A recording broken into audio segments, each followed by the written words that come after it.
brothers and sisters, to our School of the Prophets. We're happy to have each and every single one of you here that are here with us locally, and we're happy to have you that are watching with us online joining in as well. Today we have something very, very special for you. It took us a little bit of time to get everything together. We wanted to be sure that everything was well put by the grace of God, and we are ready to share with you some very special thoughts, and so we're going to get hands-on, a little bit practical today as well. So I'm really looking forward to that. Right before we do that, I want to read something from the Word of God, and that's found in the book of 3 John and chapter 1. It's only one chapter in 3 John, and this is in verse 2 of 3 John and verse 2. The Bible says, "Beloved, I wish above all things that thou mayest prosper and be in health, even as thy soul prospereth." That is God's desire for us. We spend a lot of time studying the prosperity of the soul through the experience of righteousness by faith.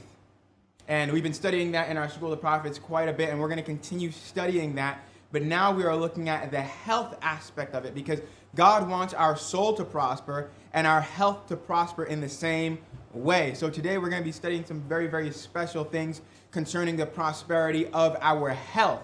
And I'm very glad to have Sister Brown and Brother Willis with us today to teach us some very important things. It's going to be very, very instructive. It's going to be hands-on. I'm really looking forward to it, as I was just saying. So right before I have them come on up, let's kneel if we can to begin with the word of prayer.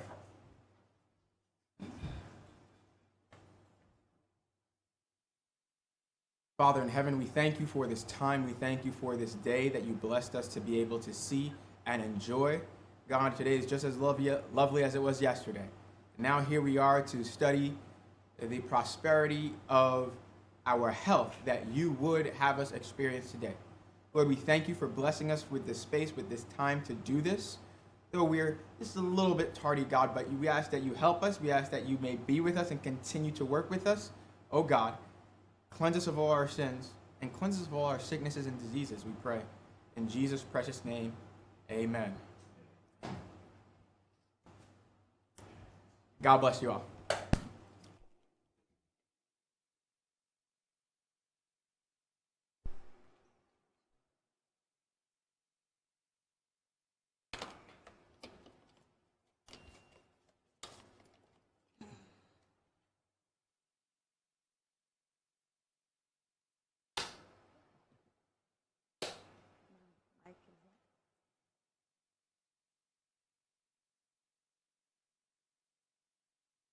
Test, test.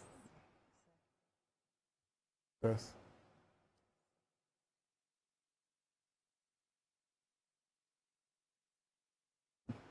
Good morning, everyone. Good morning. Good morning. Just want to give the Lord thanks for sparing us through another week and another opportunity to share what the Lord has blessed me with. Okay, so whatever the Lord blessed me with, it's not all mine, so it is in my interest to share as much as possible so that we can be in the best of health. And for the past moments that we share, we've been looking at raw plant-based diet. Now today we're going to deviate a little bit, and we're going to look at at least one thing that the Lord has blessed us with in abundance, and that's the healing properties of water. So this morning I am not here alone. I'm here with Brother Willis, a medical missionary and a herbalist. So we are going to work together to make this presentation by God's grace. So what we will be doing this morning, we'll be looking at hydrotherapy. And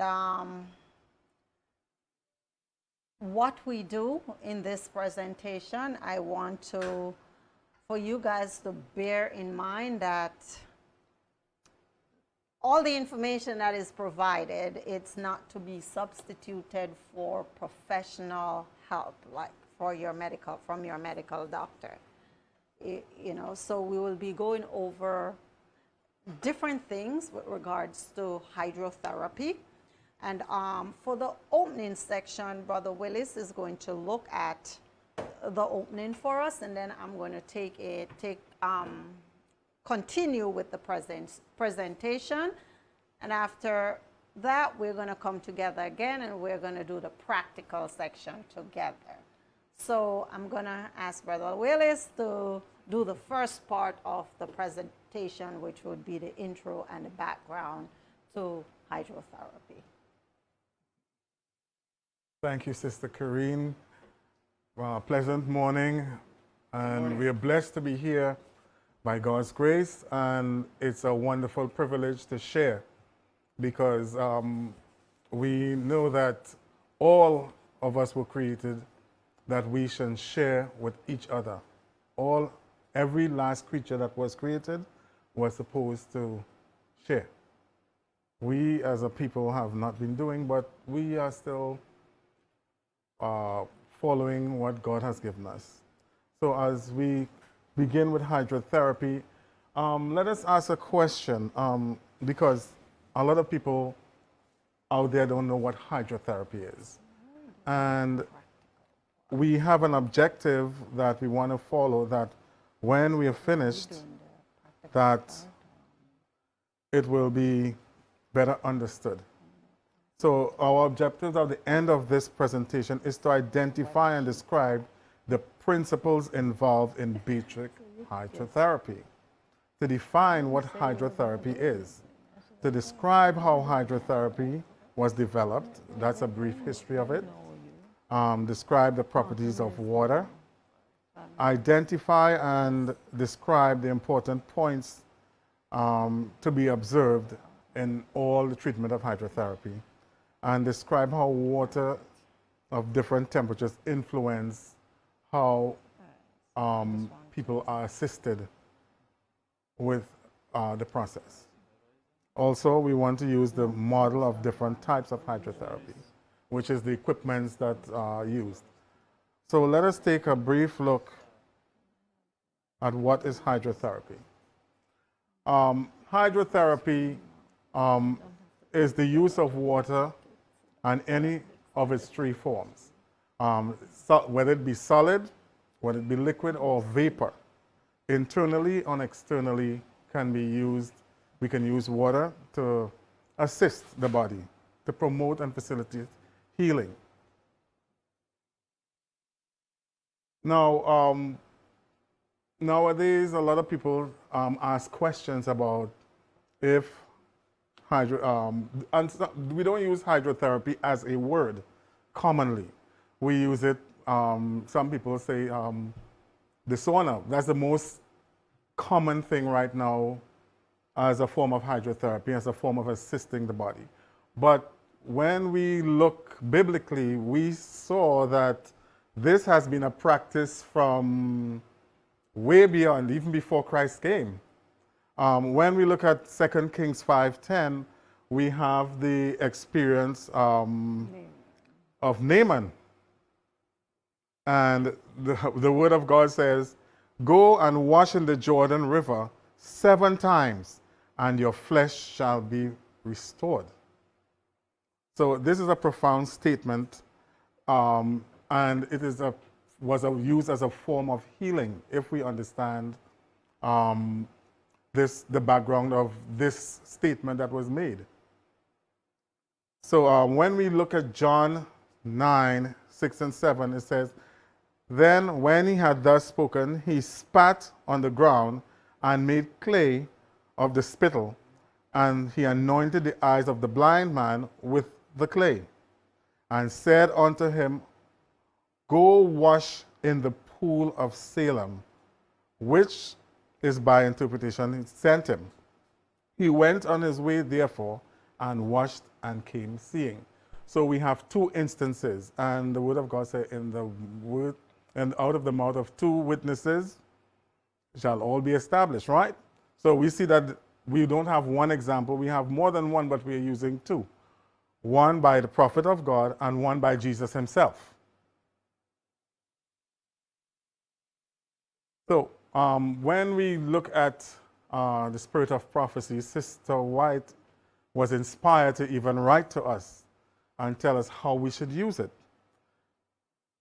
And this is coming from Ministry of Healing, 145 paragraph 2, that it says, all gospel workers should know how to give simple treatments that will relieve pain and remove disease. To continue, testimonies to the church 9, chapter 9. Excuse me?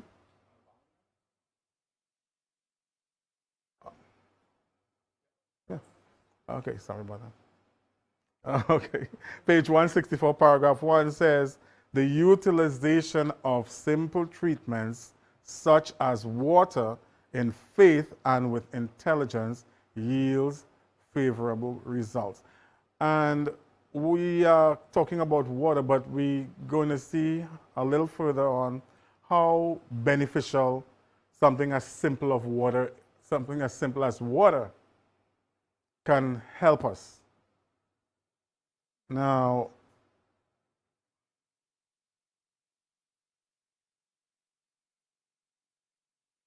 when we look at the laws of health, we also see that water plays an important part in what we need for the laws of life. Now, we did a couple studies earlier this year also on the 8 laws of health and the importance of water. And to my recollection, we did mention water being used as a way to assist the body with ailment.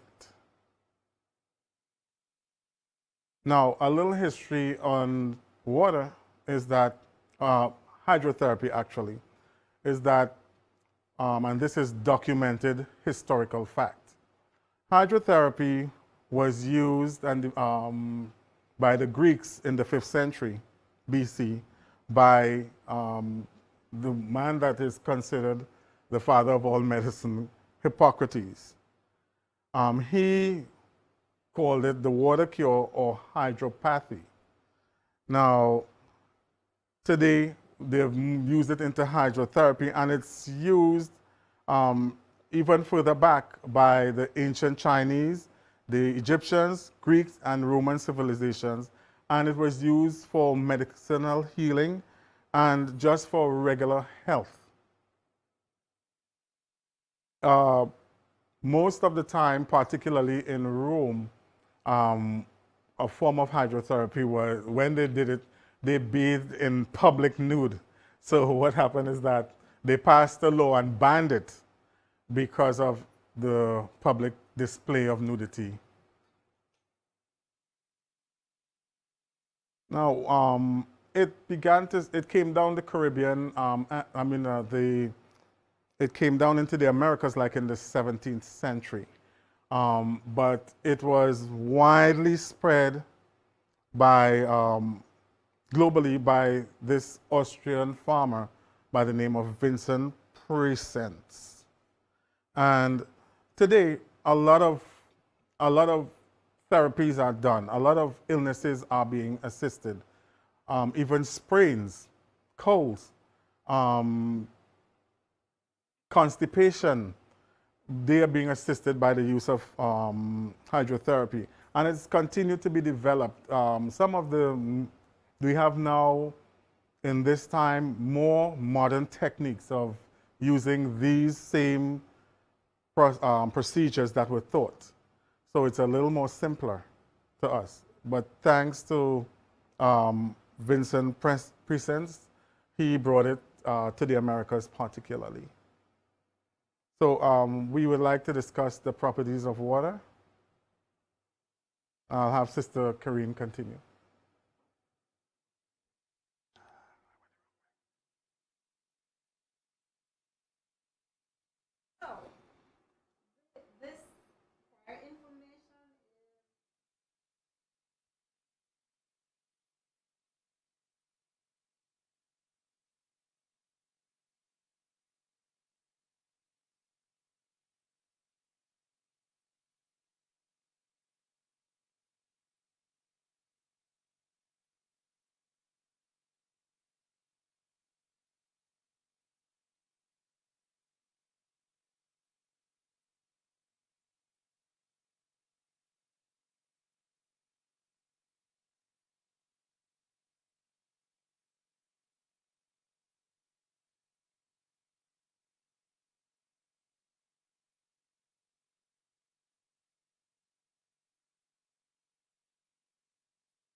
and externally. It is not by chance that when this earth was created, we have more water on it than we have land. It's not by chance that when our bodies was created, it was created with more water than anything else. All the other things that's in the body doesn't add up to the proportion of water that's within us. And those are indicators, those are things that should tell us that water is very critical. It is critical to the point where we take it for granted. Now, we're going to spend some time looking at the properties of water. And in whichever form that we use water, it can serve to assist healing. Okay? So, properties of water, and here we have water of any state, whether it's solid, liquid, or gas, can be used in hydrotherapy. Okay? So, these are reasons. So we look at it exists in abundance.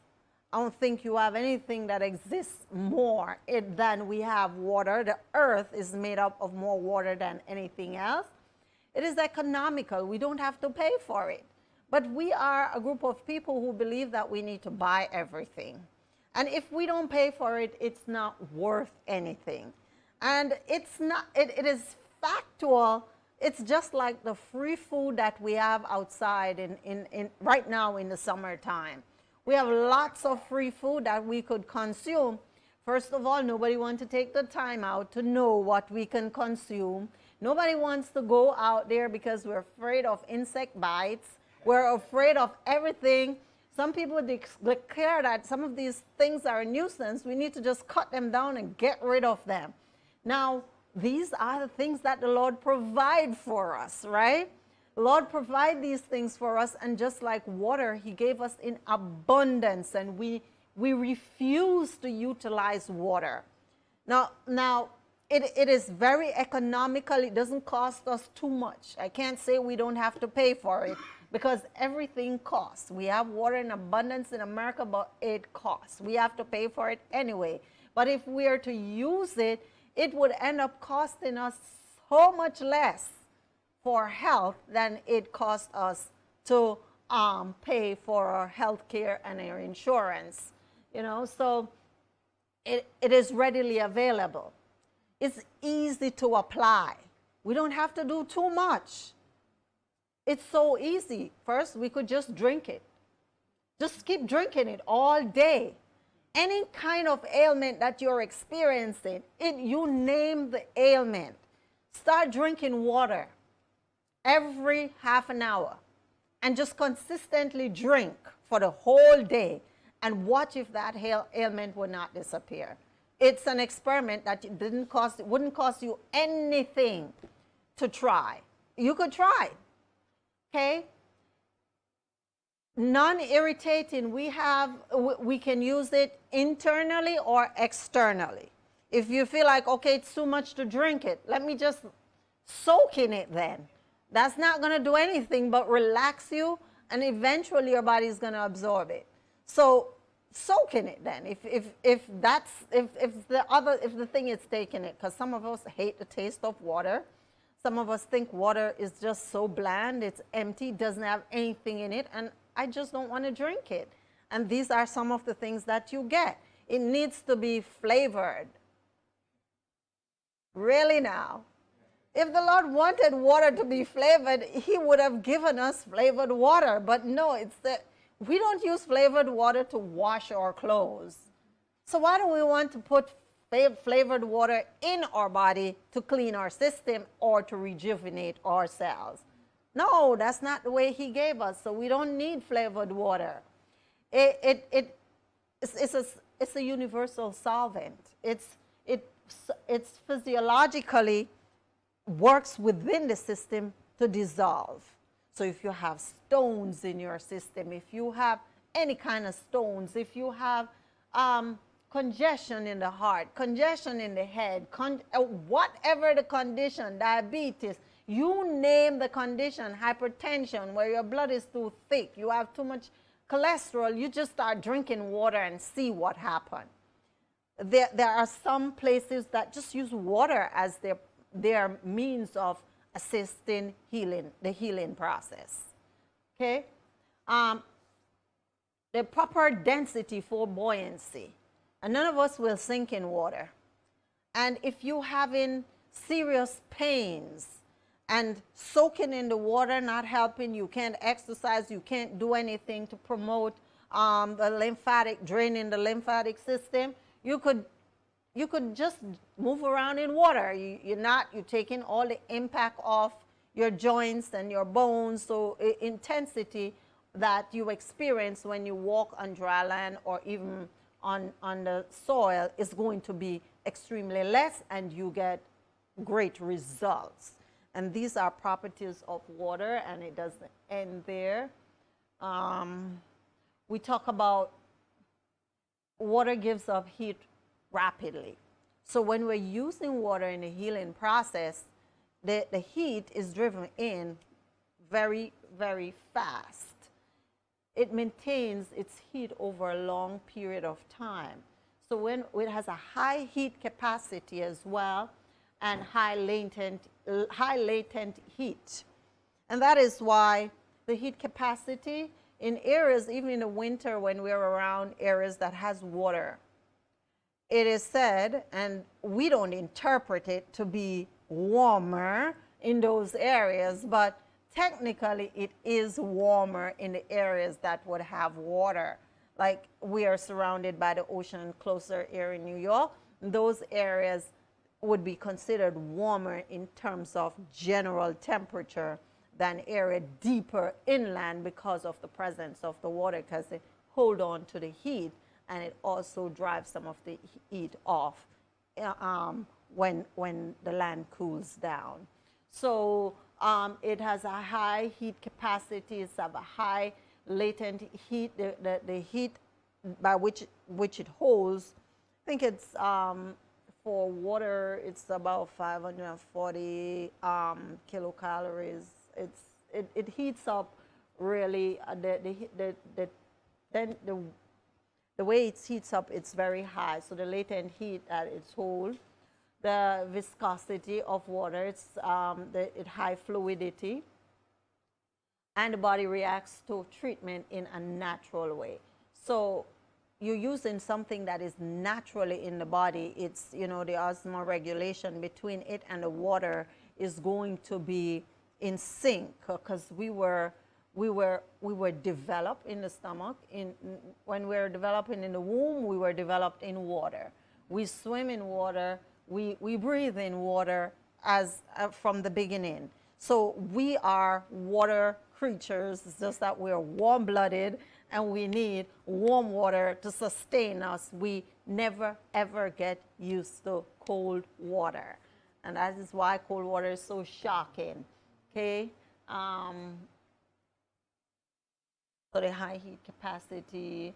Okay, and there is rarely any side effects. It's rarely any side effects from really using water, unless there is some mishap in the application, but you don't have side effects, of using water as a means of treatment.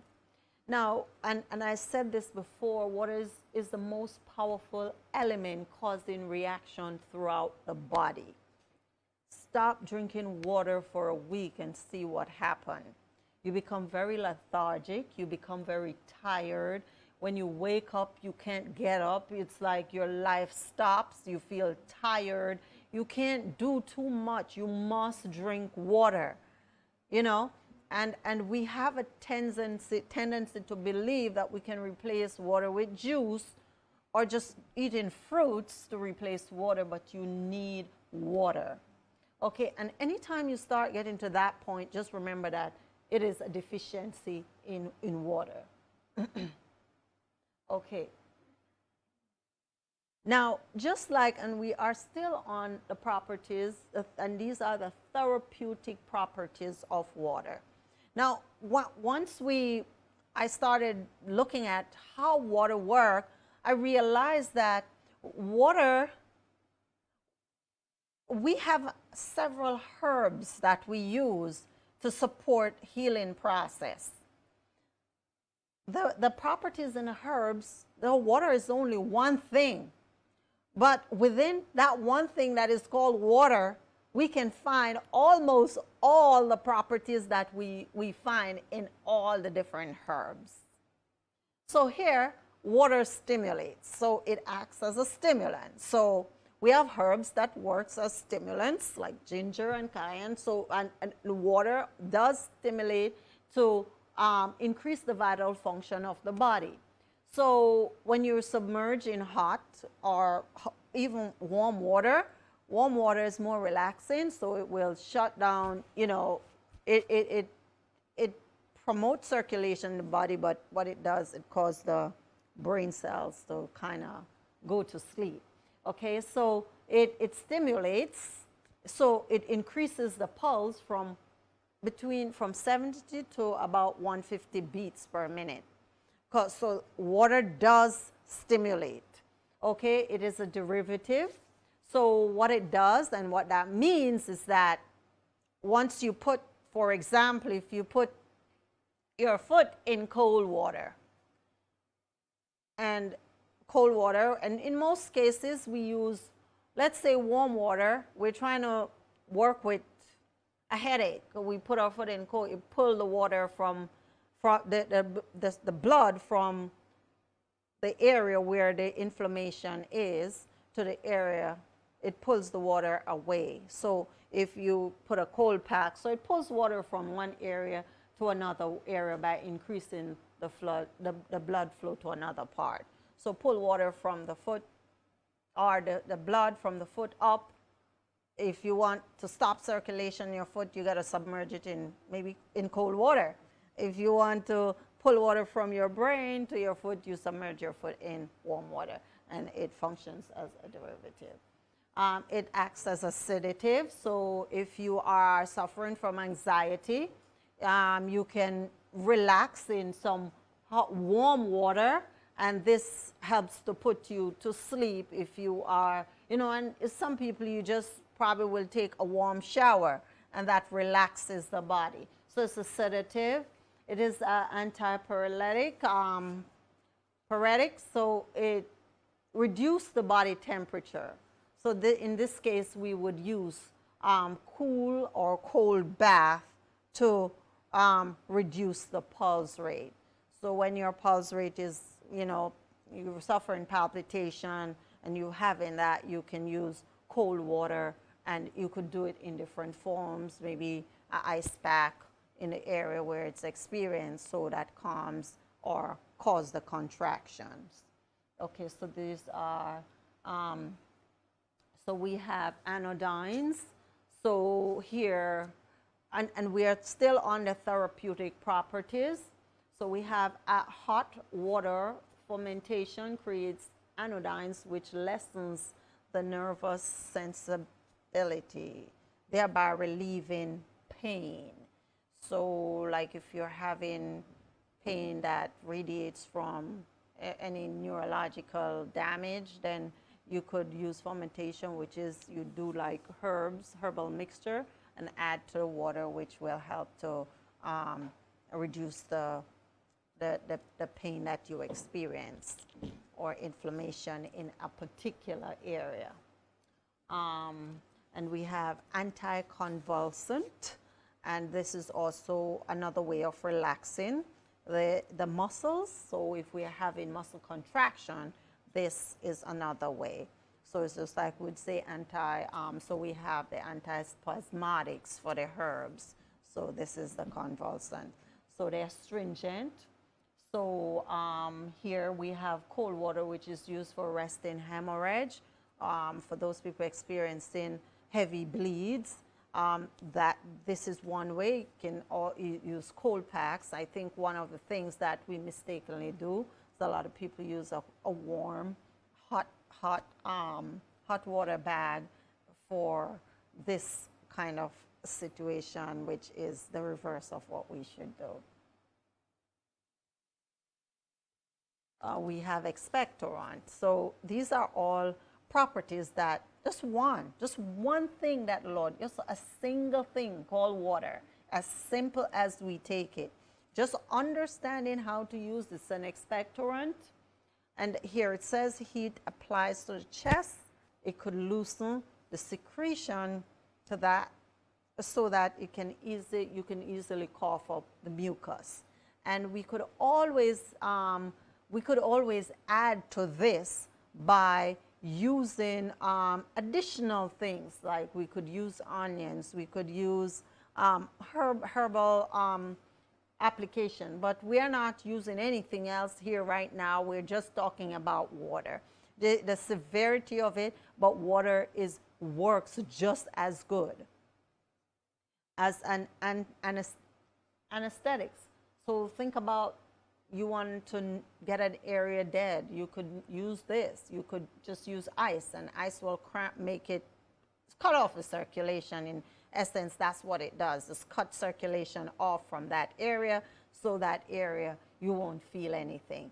So if we're out in the wilderness and we have to perform any form of surgery, we have to understand that we're going to need a lot of ice to deaden an area to make it, to reduce the pain in that area.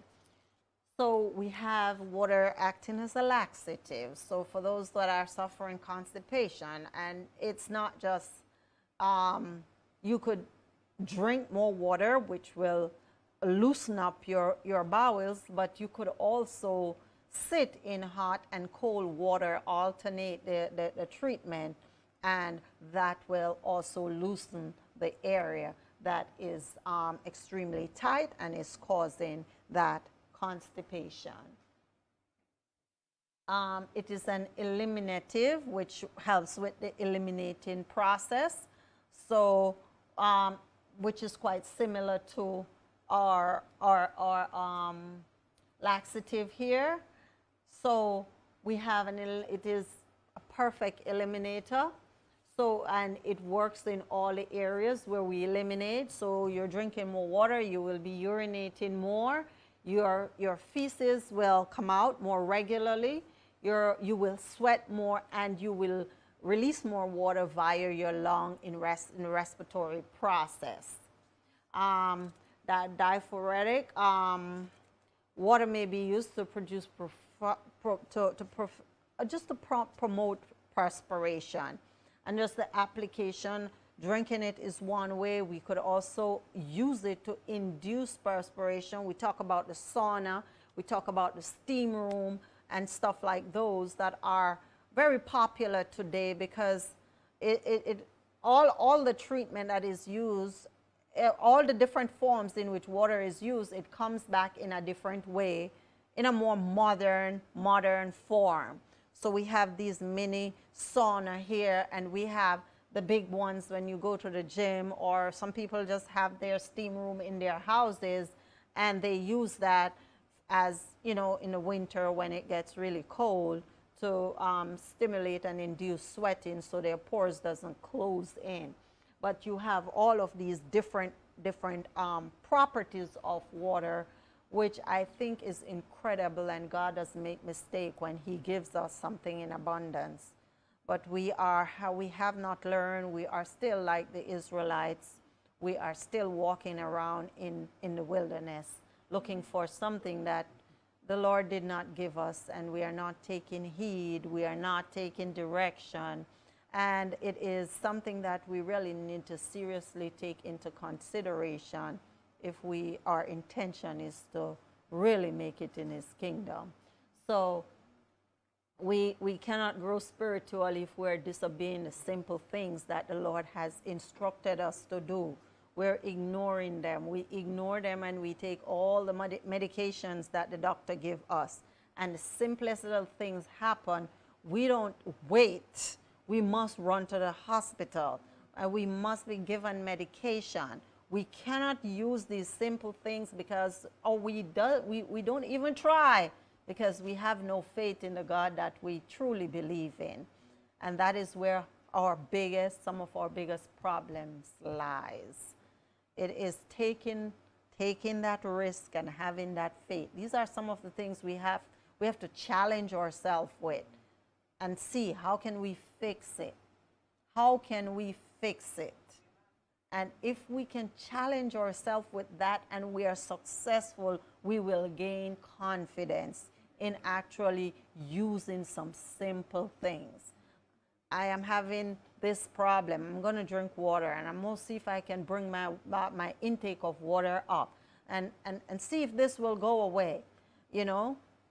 But what we do, we probably not go to the doctor, but we'll take an aspirin or we'll do something, you know, because, you know, we really don't want to go to the doctor, but we're not really trying the simple things.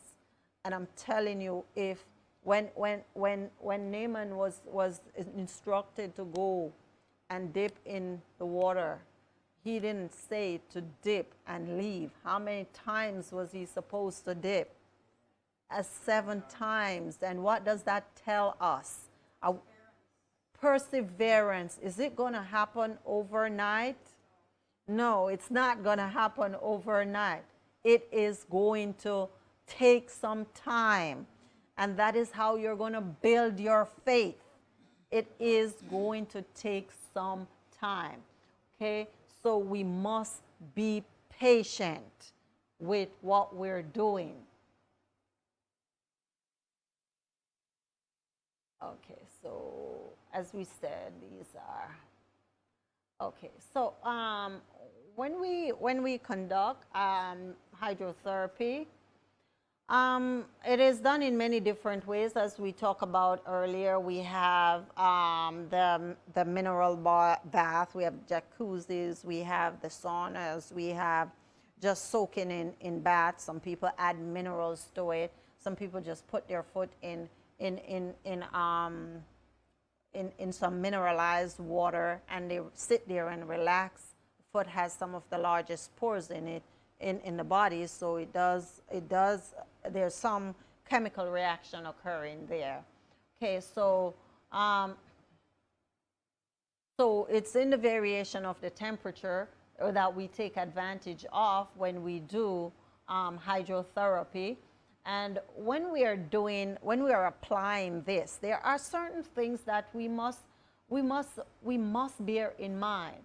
We must bear in mind where the place, the room that we're using must be secure, it must be safe. You must feel comfortable, or your client must feel comfortable, not exposed, and all of that. So the room must be somewhere where it's secure. You shouldn't have, like, the light shouldn't be very bright in that area. So we need warmth. It should be free of draft, and it must be a quiet and calming atmosphere. Okay, now the person who is applying this should have some neatness, cleanliness. They should wear appropriate clothing, and you should conserve your energy. Conservation of energy. So you shouldn't be exerting too much energy in the application of the process. Okay? So when this is being applied, we must know exactly at what temperature to be given. And in most cases, if you have no experience with this, it is always best to use a thermometer to keep abreast of what temperature am I working with. Okay, so we must use a thermometer. We should stay with our client at all times. Never go beyond the calling distance. We should always be within, and we should be cheerful, not be sad and you know, all of that if you're applying to someone. And sometimes you might, you know, it doesn't matter, you might feel a certain way, but in an application, a professional application, we got to be cautious. Now we must cover our client, just keeping them, not avoiding chill.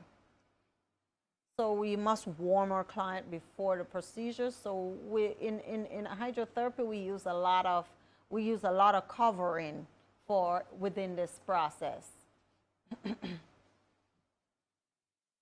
Your hands must be warm. So even if you're handling ice, you got to keep your hands warm, because You know what it feels like when someone touches you with a cold hand. Yes. During heat treatment, apply a cold press to the client's head.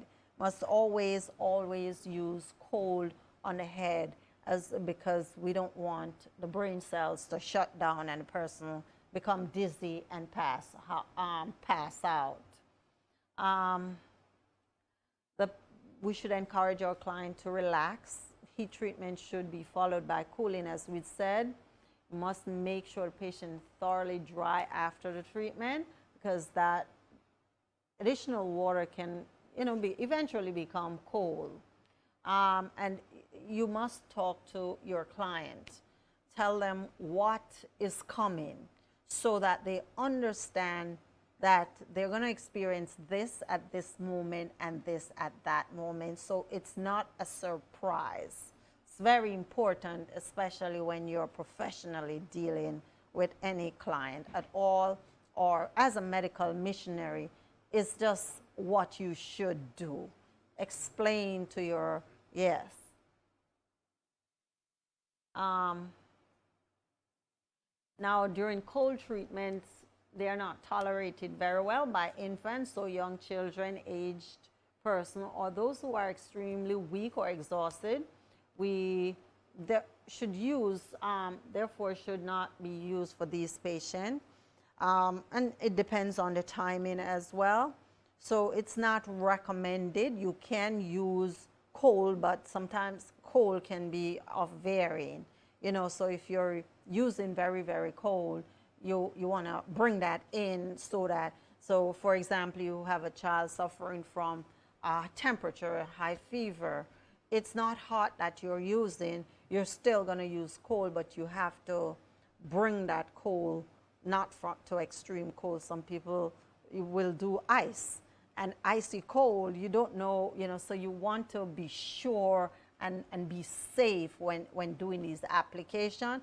The cold press wrap, the wet sheet wrap could also be used, and you use the cool temperature, and the body, it will pull the heat out, and once you start feeling the above layers of sheets or towel that is used, once that start getting warm, then you gotta add some ice. So usually, because the body is in a cold wrap, right? And these are some temperatures which I think was very important, and I just tossed this in there, so this is very important. The very cold, the different temperature that is that we apply to our body that could be tolerated.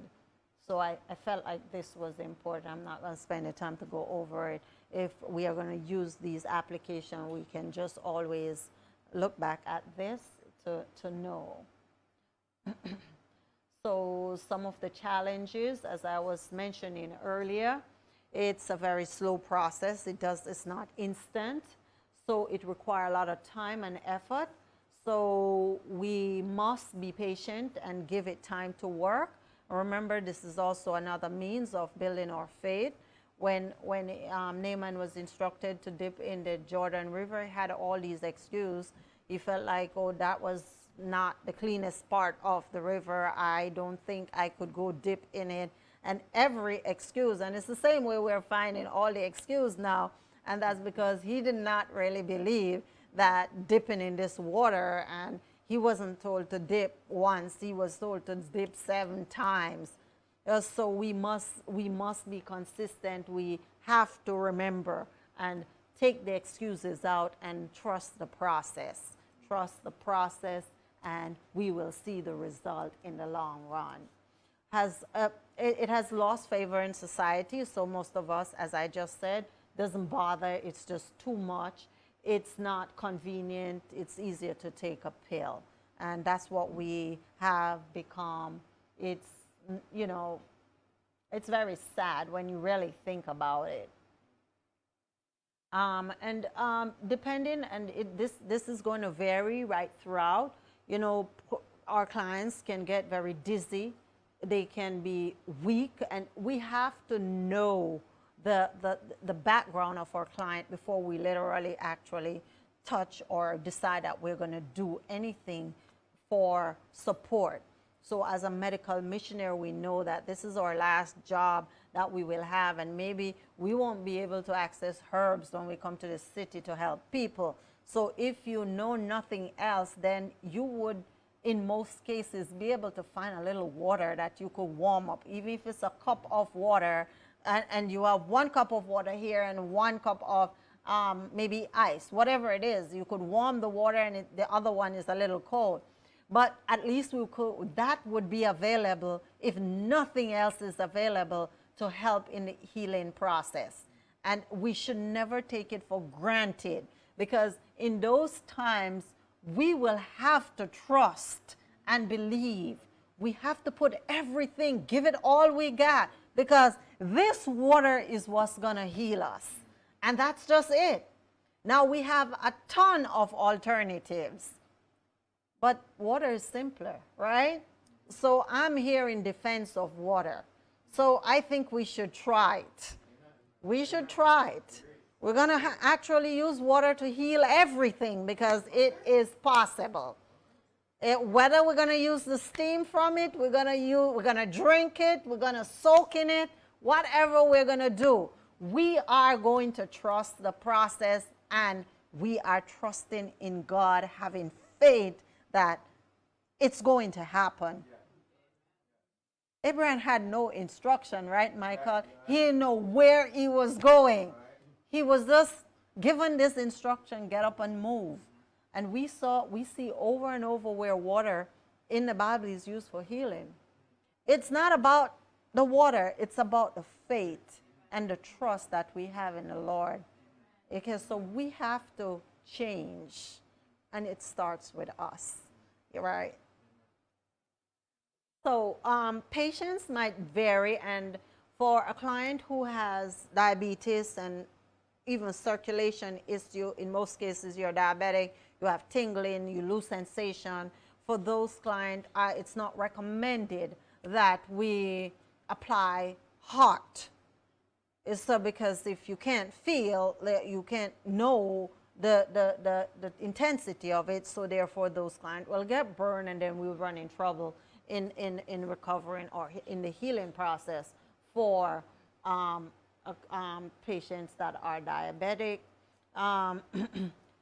So when we're giving treatment to those that have diarrhea, we must always have some form of electrolytes, because the heat will actually create, that sweating, and they might lose too much liquid. Okay, Michael, we're starting. Okay, effects of hot and cold application. And I just want to just give an overview of what happens when we use this water. Why is it helpful? And we could spend a whole day standing here talking about how water can be beneficial to our body. And if we're taking water internally, if we're drinking it, what is it doing to us? What is this doing when we're drinking water? We are doing what to our cells? We are hydrating our cells.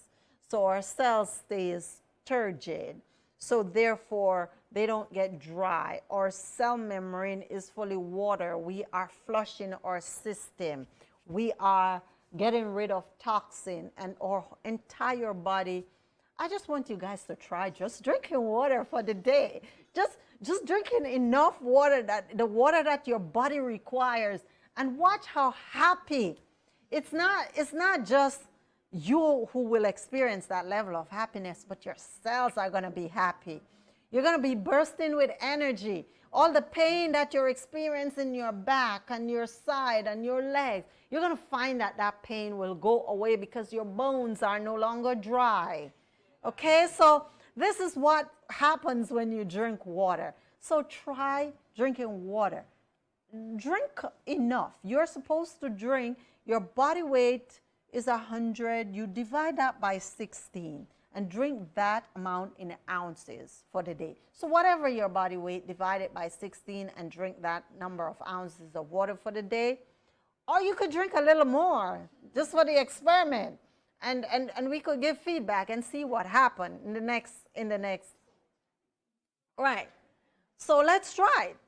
Okay, so taking in water internally is flushing, it's cleaning, it's rehydrating.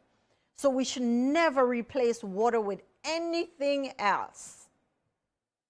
Okay? And a lot of times, because our cells are so clogged, even when we drink water, the water doesn't go into the cell. It's not diffusing in the cell membrane as it should because of clogged cell membrane. And that's why it's so important that we cleanse our cells. We clean them off at least every year. Okay? Because we are so full of mucus. Even that water will dilute and eliminate. So let's try it. Okay? So when we drink water, it's internal and it is hydrating. Now, when we use water externally and prolonged cold press, prolonged cold depresses body function. And that's a natural thing. If we submerge or my son used to bathe with cold water even in winter. He just wanted to use cold water to prove that he could do it. So he chooses to, and these are the things that he does.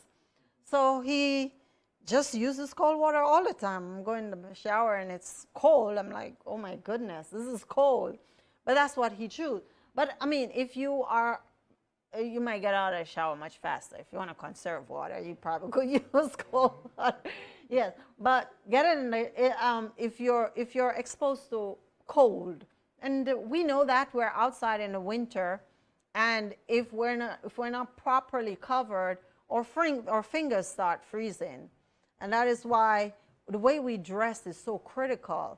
We must make sure that our extremities are covered in layers to make sure that circulation, because those areas that are not covered, the circulation to those areas are cut off because they are exposed to the cold. Your fingers, if you notice, these are the parts that normally get very cold very fast, and there is no blood flowing in there when it gets cold. So you feel nothing.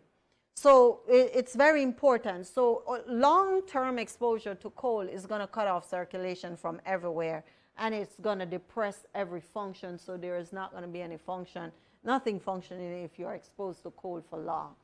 So we don't want to have long exposure, and the recommendation is like 3 seconds, depending on, that's the highest intensity of cold. So if we're doing real ice water, icy cold water, 3 seconds in and out, and that's enough to give the shock of the system that is required. So cold, as we said, and this is what you must know, that cold contracts.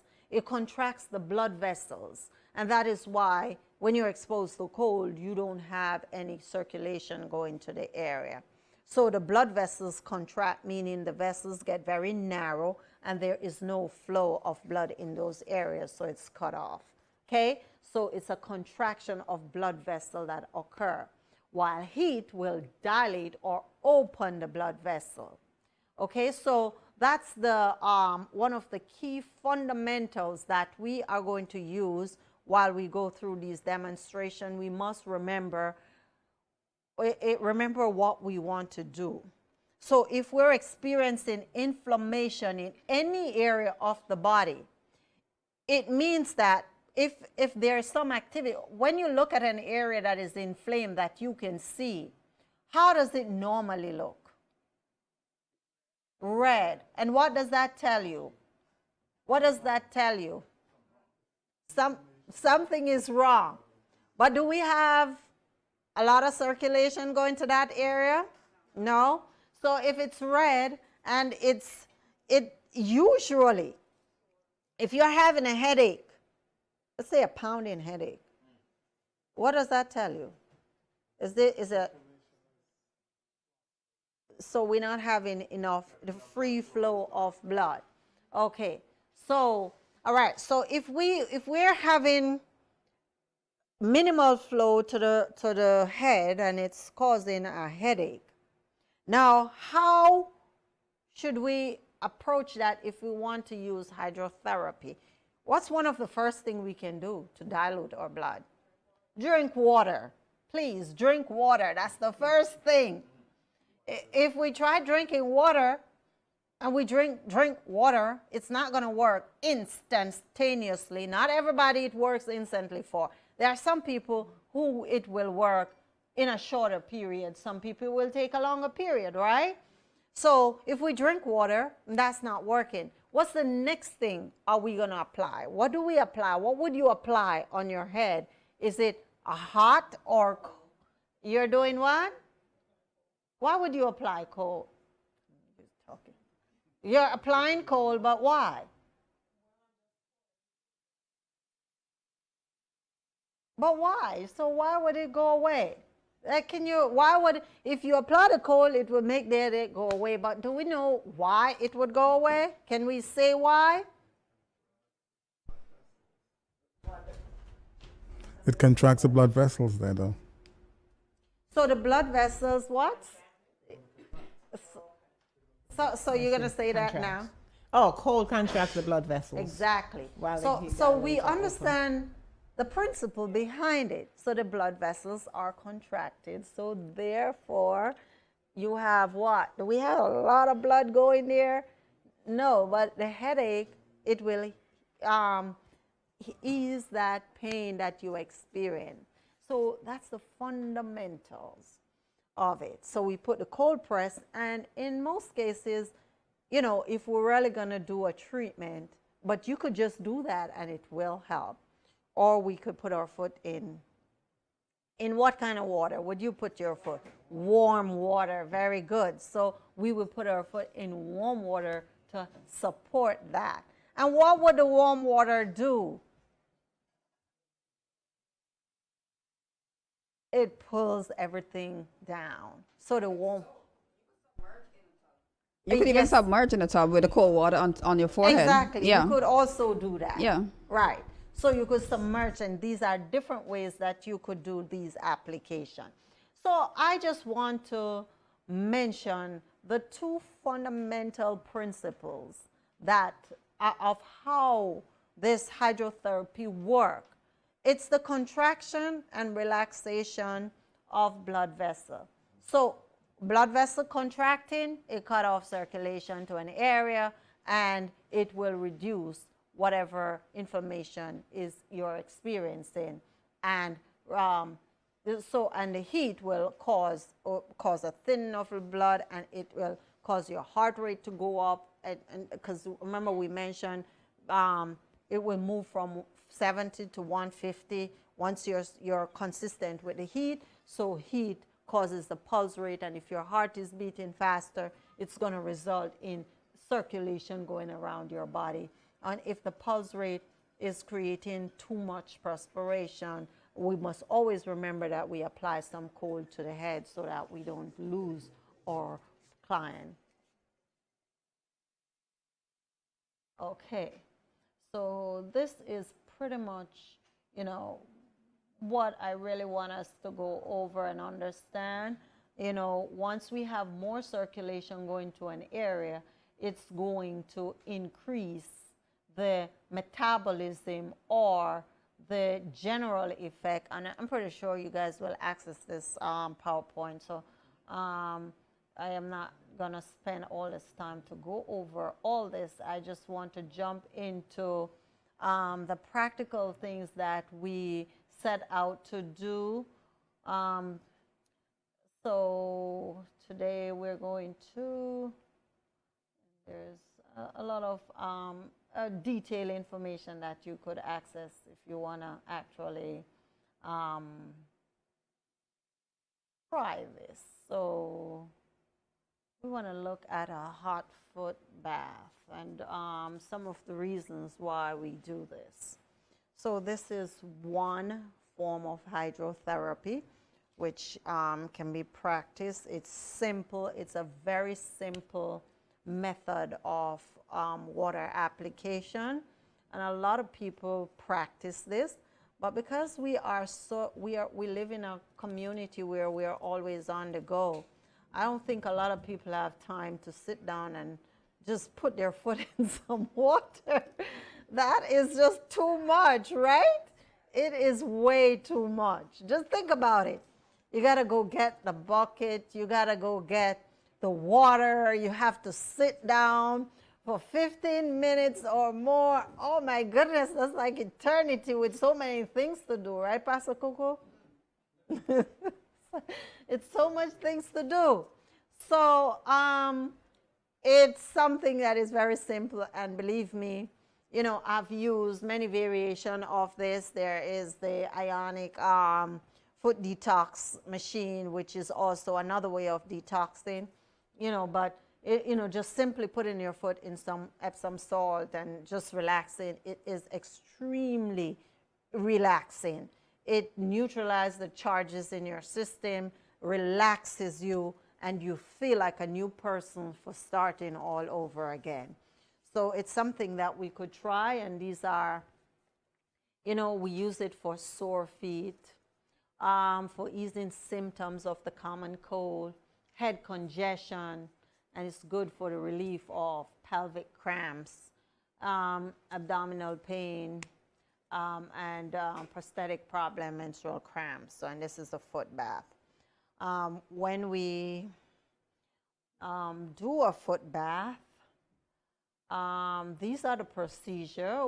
As we said, we need to make sure the room is secure, you know, warm. And I said warm, and there are some areas where you might need to do some form of application. In hot countries, it might be very different, because we never worry about the rooms being cold in countries like when we go to the tropical areas. We don't worry about coldness coming in. But in areas like, you know, where we get very cold, we worry about draft coming in. Okay, so with water, so we should use blankets to cover. And this so we're gonna just kind of demonstrate. I need a specimen. I'd ask you to come. Yeah, but you could still come for this one. I'm not gonna. We need some sheets.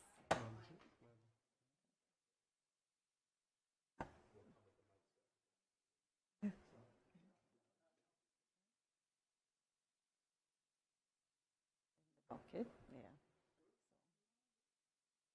So. No, I don't. No. I just wanted them. So don't worry about the water. So you could pour the water out in the other container. I mean, I don't have to put the water in. Show how it's done. Okay.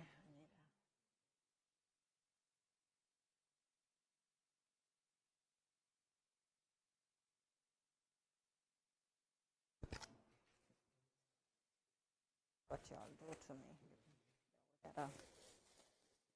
We gotta cover her up so that she's feeling warm and cozy. Wrap you all up. Just get up.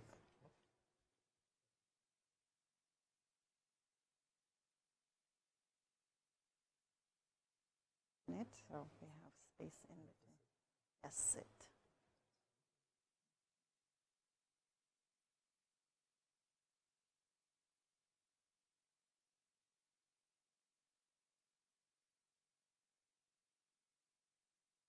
Okay, so you want to make sure.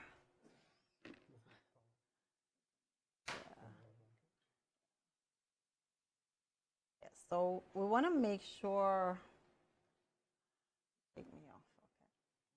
Okay. No, it's okay. Yeah. That there is no draft that is being released. So we could either use, and depending on the intensity of whatever she's experiencing, yeah, for the wet. So we'll put, and this is for the hot foot bath. So if you notice, she's covered, and make sure that she's not experiencing any discomfort from what she's, you know, anything at all. And depend on intensity of what is it that they're experiencing. As we said, we need to know our clients, know what they're going through. And you could use you know, it's recommended that you use a deep bucket or pail where you could have water coming up to the calf. So that is very important. So because of the circulation. So what we'll do, we'll pour the warm water in here, and then she would, we got to make sure the temperature is right. So for the water, we have to, if we're using hot water, so we'll put the water in, and then cold water. And then we gotta gauge the temperature using, there's a bucket, there's a jug. Yeah, so we have to gauge the temperature. Stop. Okay, so once you could submerge your hand in it, your hand will be able to tolerate higher heat than your foot. So when you try to put your foot in hot water, you'll notice that it's very, very sensitive compared to when you put your hand in it. So you put your hand in it, your hand can tolerate it. Now, you're going to have the client starting by just tipping their toes in. So they tip their toes in, and if it's still too hot, then you got to, you know, subside or make it, you know. And if it's a case where you need to have it at that temperature, because we have specification, we don't want it to go below body temperature. Body temperature is 97, 98. So it is not supposed to go below that. And once it goes below that, it's going to start losing the heat very fast, and the effect of the treatment will not be the same. So this is how you do it. Remember, you got to fill the bucket to at least half, and then you gauge the temperature. Put the thing on there. Yeah. So, and that's the hot water.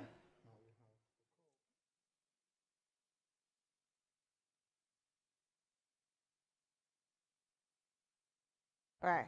So we need a long enough, you could use any kind of cloth. I'm choosing to use this towel, and you could use safety pins to pin this on. And right now she's wearing a hat, but you know, the hat will not be there when you put it on because it should touch the surface of the skin directly. And this is usually cold water applied here. And why do we need this cold on the head if we're putting our foot in? So, okay, you're saying.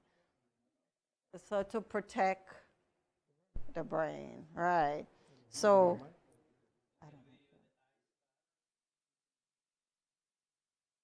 You're saying something, you gotta use the mic. You gotta use the mic.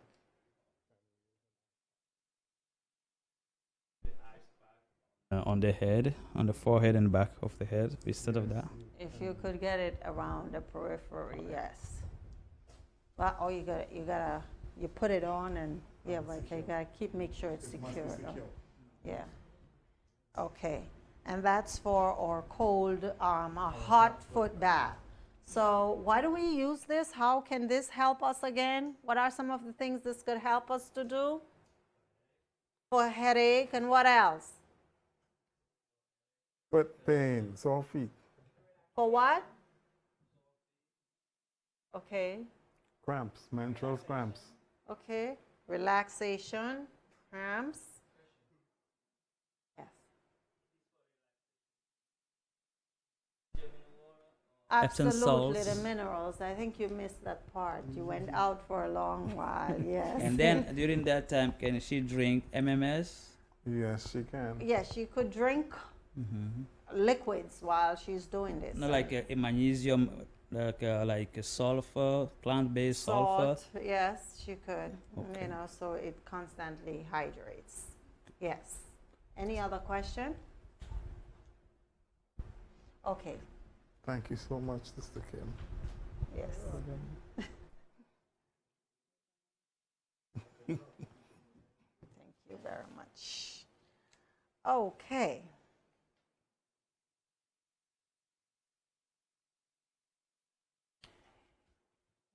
Russian. This one.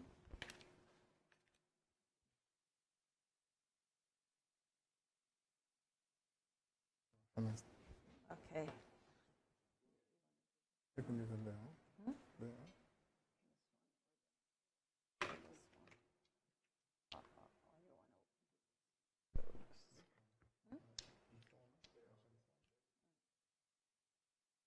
All right, so another simple way, we have every other person that I met have a sinus issue.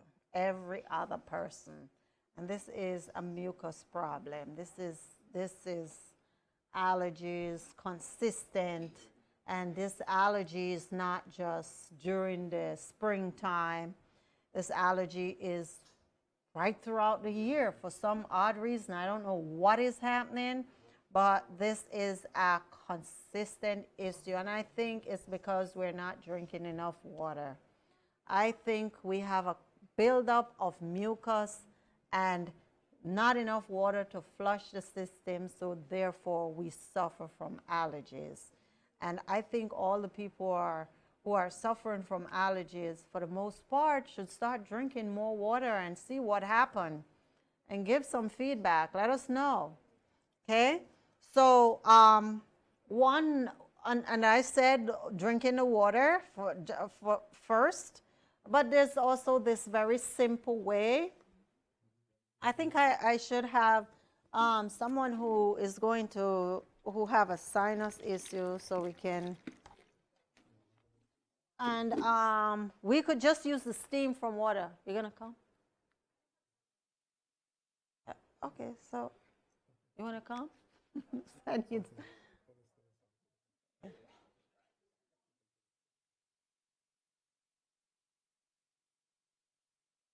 Oh. She could just put, it's too low. I don't think she's that tall. Just over it. And then we're gonna, just go down. Just.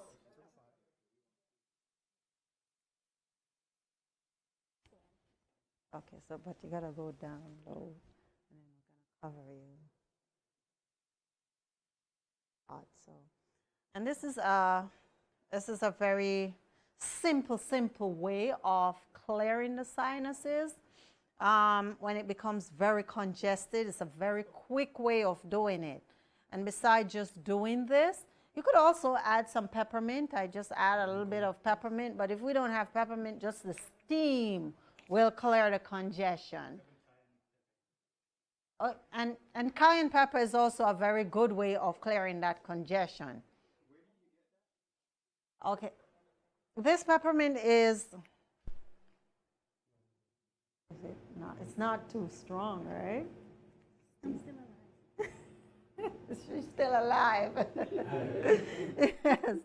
So this peppermint comes from Young Living, and I'm not doing a free promotion, but it's just like among the best oils that I've used. I've been using them for over 15 years. And I have religiously ordered from this company every single month because the oils are very, very, very good. You know, this company has an oil for everything, and they tell you how to use them as well. So you have to be like a member of it, but it's a very, very good line of product. All their oils are cold pressed oils, and the quality of their herbs are extremely good because they grow most of it in South America, so they are extremely good. Okay, so we can take her out now, and I think. I'm sure I'll be breathing better. So you want to give feedback? You're certainly breathing better, right? She's gonna tell. Well, my nostrils is very much clearer than before. I could tell that much. And I could feel it all the way down here in my chest. Goes all the way. All the way down, yeah. Exactly. So it feels very clear and easy to breathe, even much better than before. So thank you. You gotta use the mic.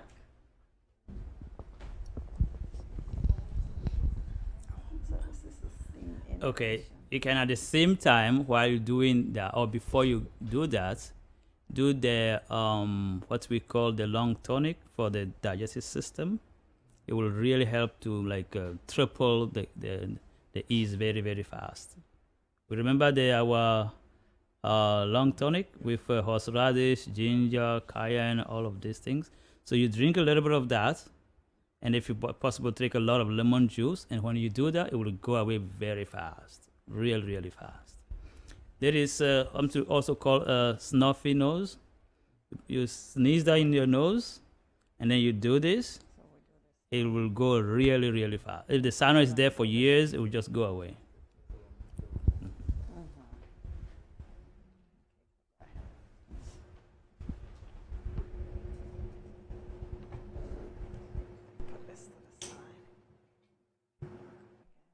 Okay, so we're going to go to the Russian steam bath. The Russian steam bath, we have it a little more portable now in just a regular sauna, portable sauna. So can we have someone to demonstrate?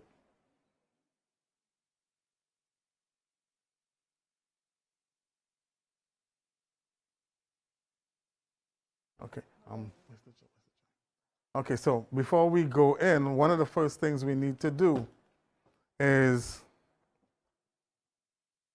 the person who is going to go into the, because we're not, have a seat.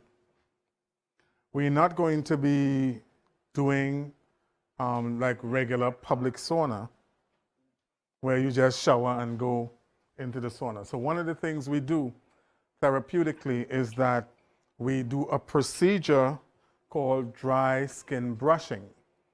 Unfortunately, I don't have a skin brush. So what we're going to have the person do before they go into the sauna is that they dry skin brush.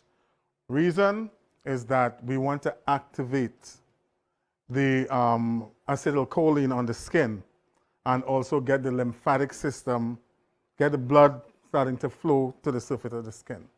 Because it's a form of a lymphatic cleanse.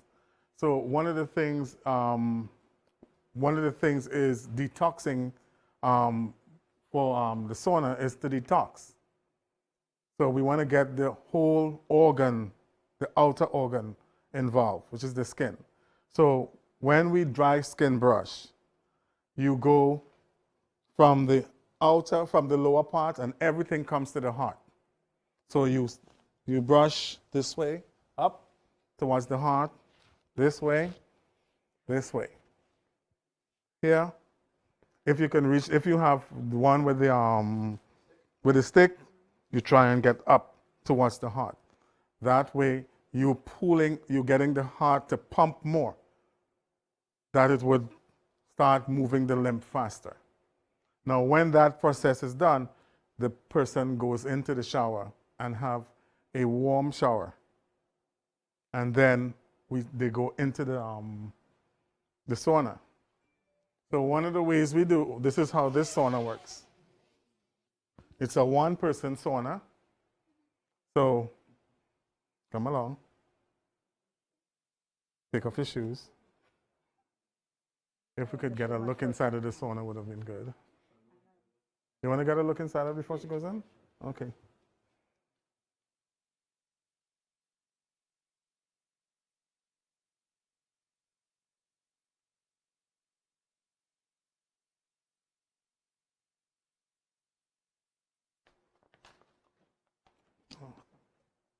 So, this is what the sauna looks like. There is a seat here. So, your patient is going to sit. This is also something to massage the feet. Now we have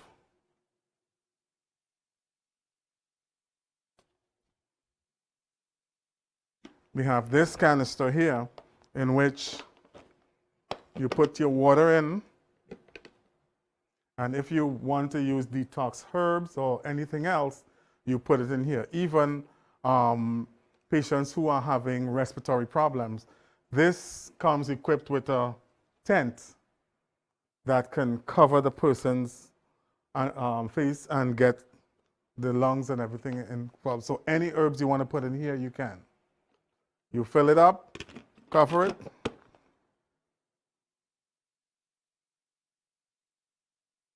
And you plug it here.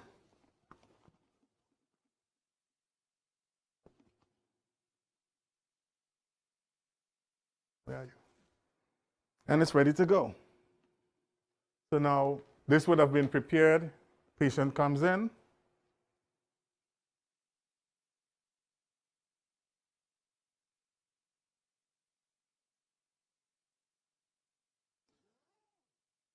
So one of the things, again, you ask, are you comfortable? Are you? Yes. You're sitting comfortably? Yes. The beauty about this,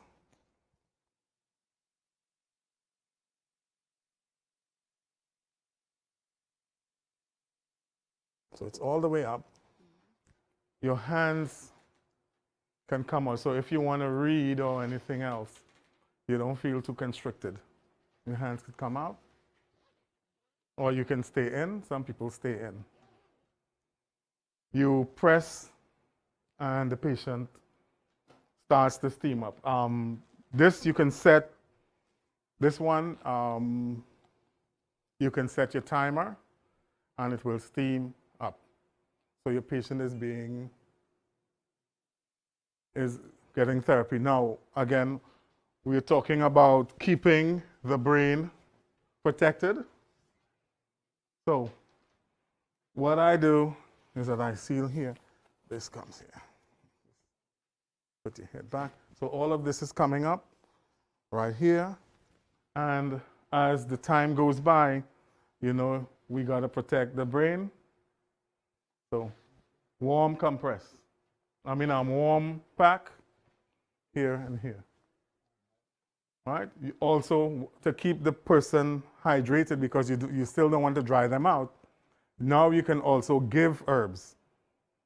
So what we're saying is that they're taking herbs internally on the skin, and now you're introducing into the body. Again, we heard the question about persons with respiratory problems.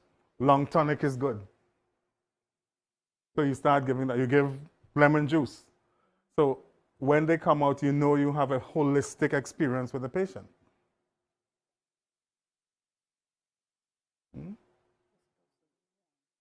No, I didn't turn it on. It's going to be what?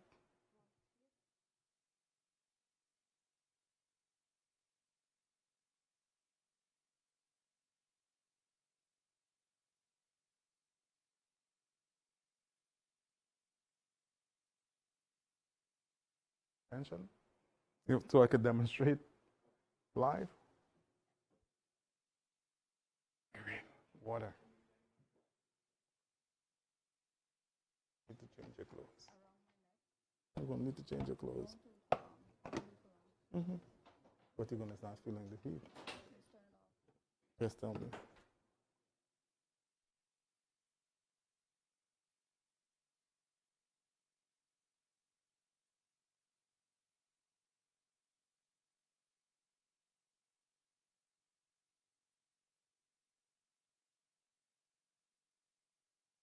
When I plug it in, you'll see the timer.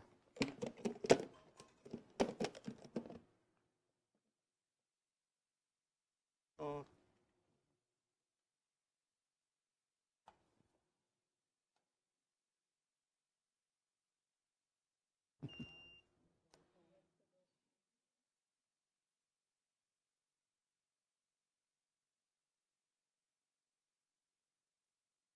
Where's my timer?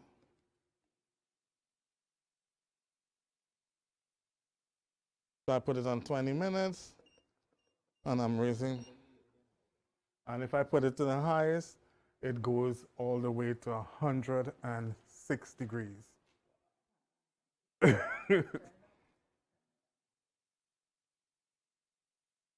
So in like 5 or 10 minutes, she should start feeling because this will start to steam up. The water inside here is going to start boiling and produce the steam.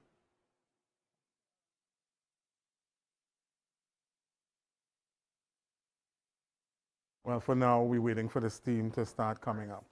Yeah, because, you know, we're not doing anything. So you're waiting for it to heat up, and once the person starts saying, I'm experiencing, what we do is that we have a thermometer.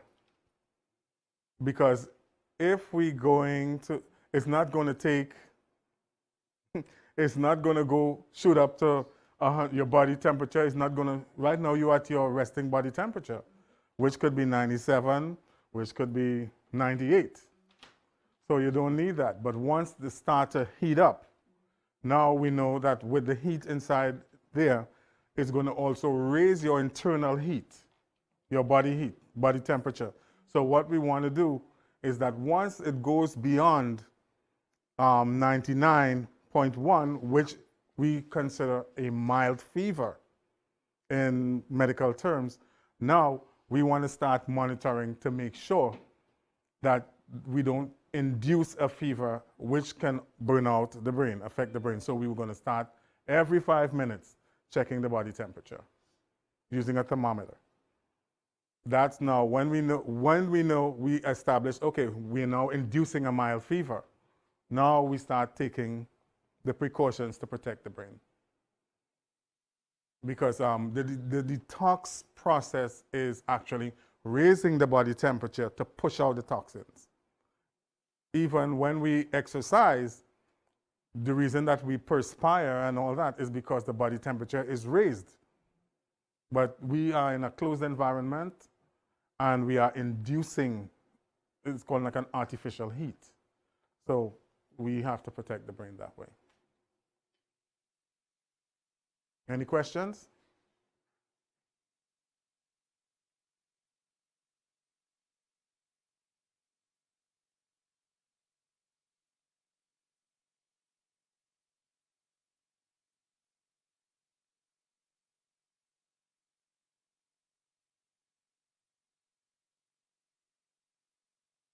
What do you want?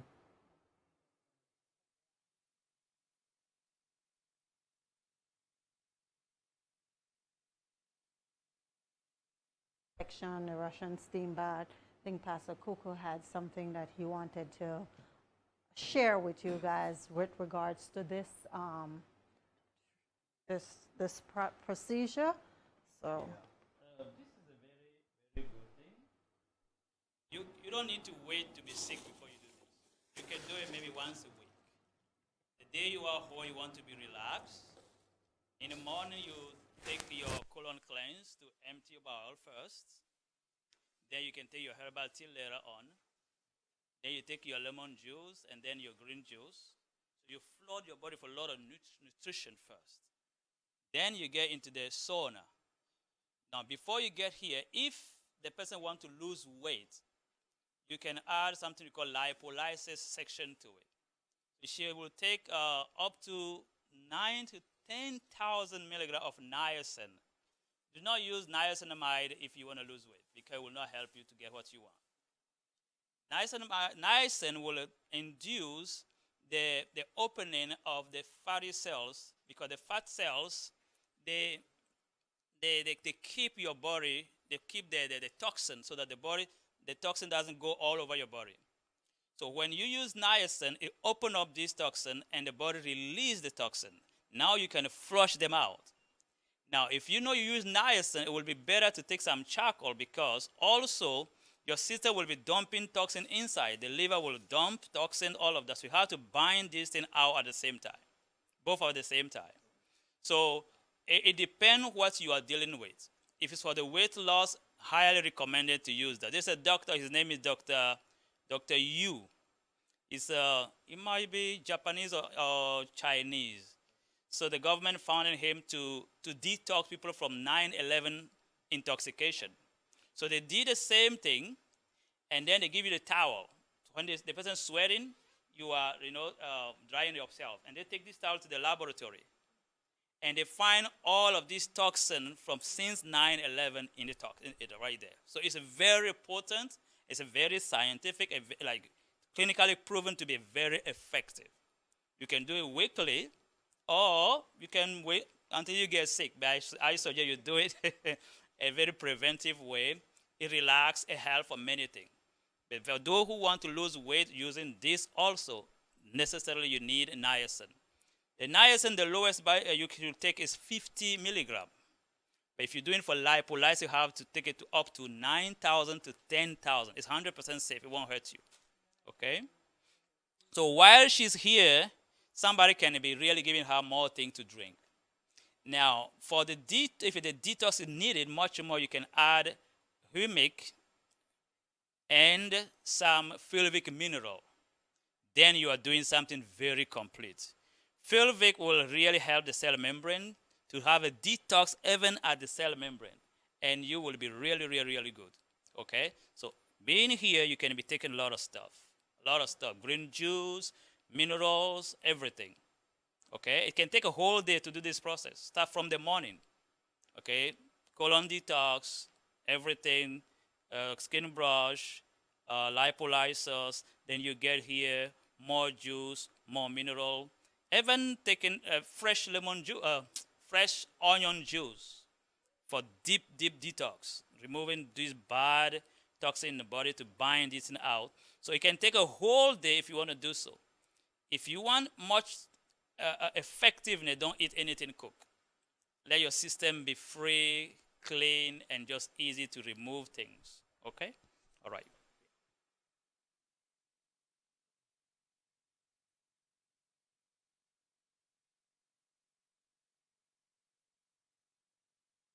To heat up, but it eventually heats up, and we applied a cold pack here, as Brother Willie said, explain. So, and she needs some green juice as well. We'll just give her water and have her sit there until it heats up, because it's coming up, and then we'll put the cold pack on.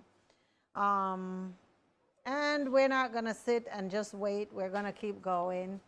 So we... What should you wear when you're doing that? I'm not sure if she's suited for it. Okay. Because, like, what would you typically wear when doing that? For me, well, when I go in, I just wear. Okay. Okay. Everything is. Yeah. With the heat, though, because of the heat, it Steam. gets hot inside of there. So you should take a little bit of Vaseline and protect your private parts. Put a garb of it. Not if you're going to be very, because if you're going to stay for it to get to 104, 105, you know, really hot. So you take a garb of Vaseline and apply it to your tender areas. And then remember that is steam. So you're next. Okay, so that's the Russian steam bath, and with all the other amenities that you could use or actually use along with you doing this to obtain the maximum results. So we're going to move on to this heating throat compress. And when we say heat, we are not, this actual process is, it's not the application of heat as it states. It's a strip of cotton cloth wrung from cold or cooled water, okay? And that's wrapped around the throat. And this is used when we're suffering from any issues where our throat is concerned, laryngitis, and this is something that we experience a lot in the colder months. We have all different type of symptoms that relates to the common cold. And the way this is done is it's a very simple procedure again. It's a very simple procedure, and this is a towel here. And usually when you would soak, this is in cool water, as it states, And you're wrapping this around the throat, like, I think we should use Michael.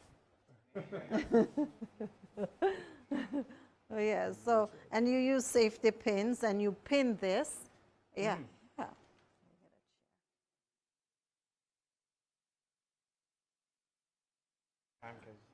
No, not a long time. We're just going to demonstrate here. Right, so you use a safety pin and you pin that.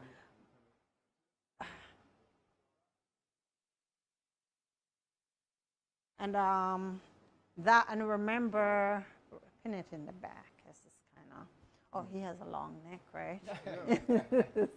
and this one is wet.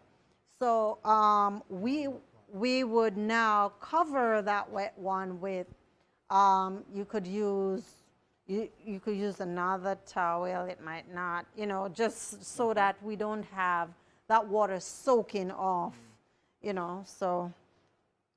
That's kind of thick. I want it to be about this. Yeah. So you wrap it and then you pin it.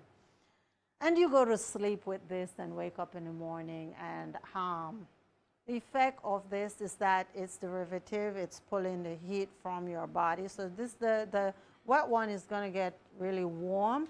And eventually he will wake up feeling much better because the rush of the supply of blood to that area will be cut off, so it assists the healing process. And the fundamentals, as we talk about initially when we look at how hot and cold work, if we had used a hot strip on this, would it, I mean, in most cases, we would cover up and go to sleep, and the neck would be the warmest part of the body anyway. So therefore, the heat is not the best thing for the healing process. So we're trying to pull the heat out, because usually any area that is inflamed is usually a little hotter than the other areas. So we are trying to pull some of the heat out so that the body can heal itself in the process. I didn't hear you. Want to use the mic? Huh? So that means the quality of your blood is very important. It's extremely important. Very important, because someone can do the same thing. I didn't have any result. Maybe your blood is really poor. You lack in mineral, you lack in a lot of things that could help for the healing. You know? So that's kind of, you go to sleep with that. And thank you, Michael. Thank you. Right.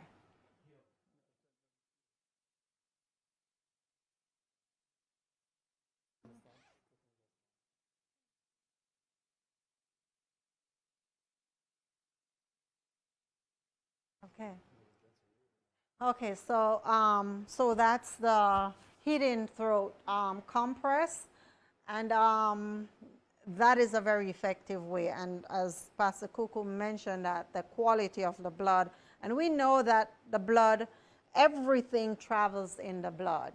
Now, one of the things that I want to mention here, when we apply cold to our body, cold has a way of shocking our system. And I am sure some of us must have heard that when we use when we take a shower, we should try to end our shower with cold, right? So ending the shower with cold, we're told, build the immune system. Now, how does that, how does it help to build the immune system? What is happening? Now, once the body is not, as I said, we are warm-blooded creatures. We're accustomed, our body's warm. We're used to being warm. So once cold water is applied, that cold causes a shock on the system. So technically what is happening, what we call, and a lot of times we have all these microbes in our body, you know, and microbes have a tendency to produce antigens. And these antigens stimulate the production of white blood cells. And white blood cell will rush to the area because it's also that the body goes into what we call this protective mode. So the protective mode is saying, okay, I'm in danger. If I had to jump off in a whole pool of ice cold water, my body is going to go in protective mode, and white blood cell will be produced, even though circulation will drop remarkably. But if we're ending with cold shower, we're producing white blood cell because of the shock of the cold water. And it is not just it produces it, it's because it is induced to produce it. So therefore it increases it makes your immune system much stronger. Okay? So that is kind of a little bit of science behind how the cold water helps in the production of white blood cell, which helps to build your immune system.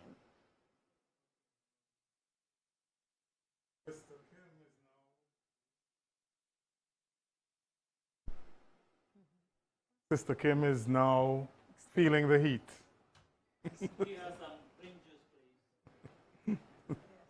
So, talk to us about what you're feeling. Oh, it's awesome. It's awesome. But the inside, you're feeling extremely. Well, yes, the heat is now coming up And into the sauna. So yes, I'm beginning to feel it now in my skin. And yeah, it's So you're really beginning, it's start to activate sweating, right? Yes, it's now beginning. So it's exciting. I'm So, enjoying it. so this is where, when our patient says this to us, now we're going to take a temperature to find out what it is. Because now it's raising, so we just want to see, and we're going to wait to see 5 minutes. Take it again now, because by then it should be above regular, normal body temperature. This is where now you take the cool rag. You can remove this one. You could put it around the neck here. Because you don't want, because she has a very thin neck, you still want to keep insulation. So you keep this here, and then you add.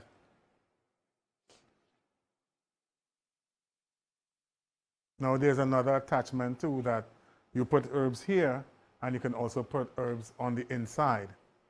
So you're getting direct treatment both ways.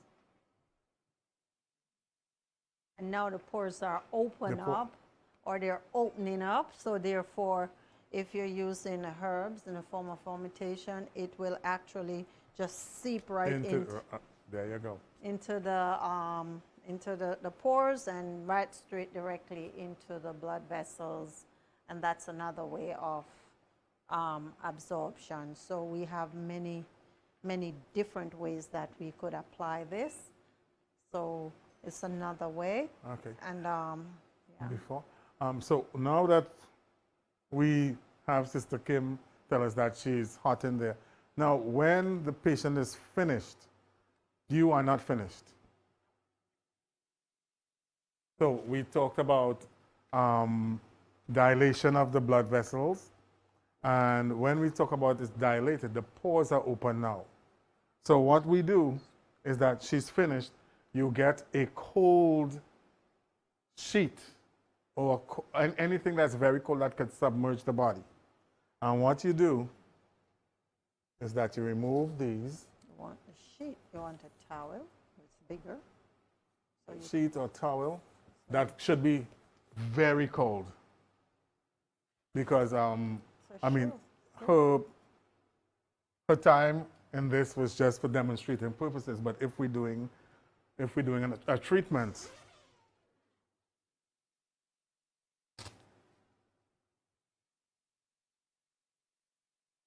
so she will come out. Sweating. She's sweating. Look. Sweating. Oh, we need to see this. Kim is sweating. Yes. So And that was just like 10 minutes. and this Or is less. right.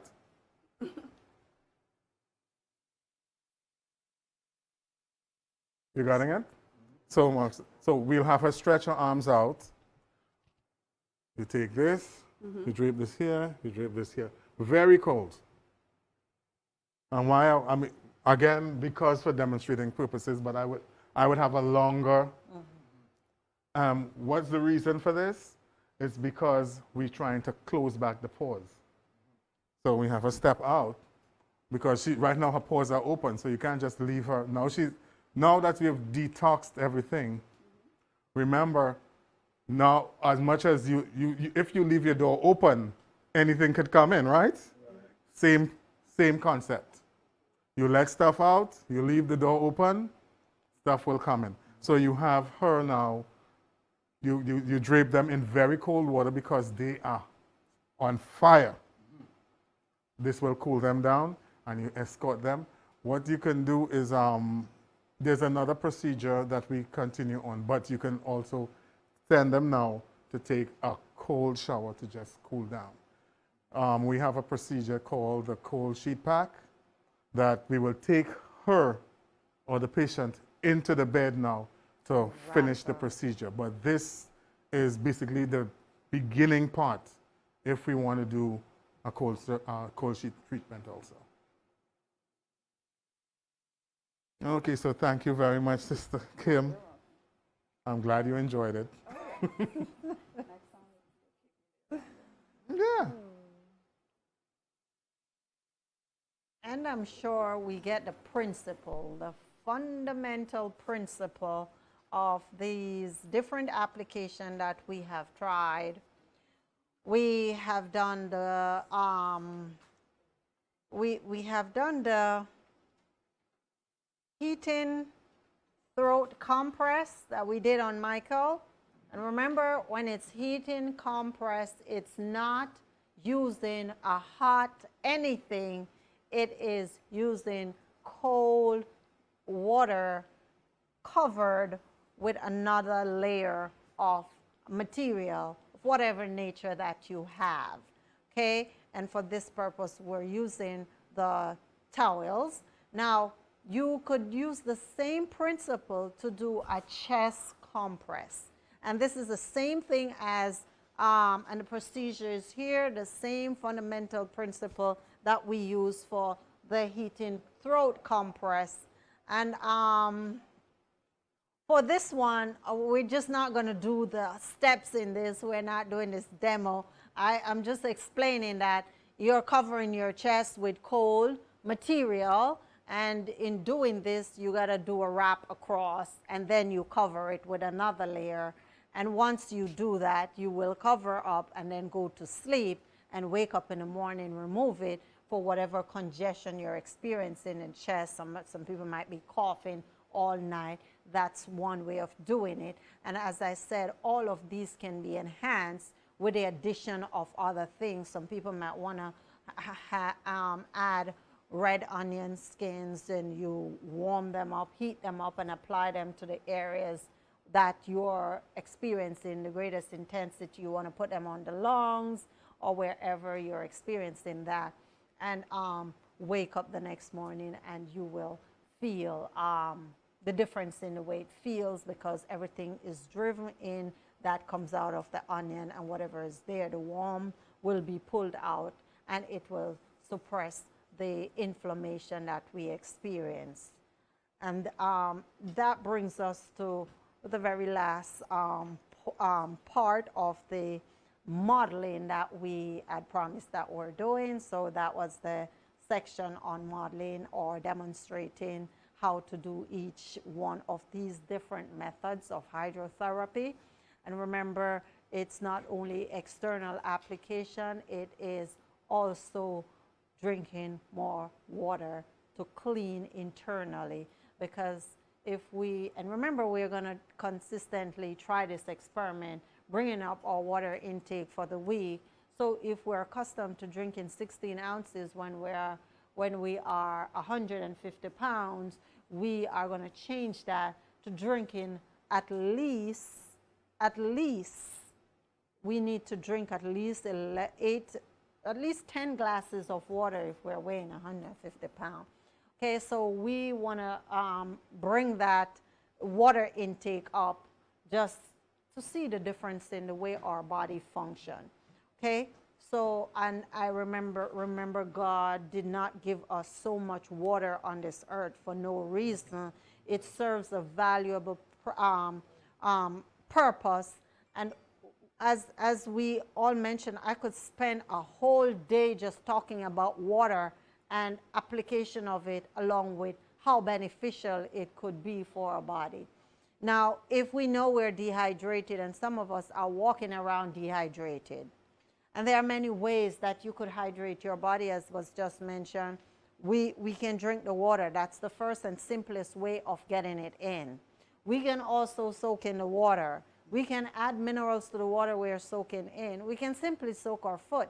You know, but there are many ways of trying to hydrate our system.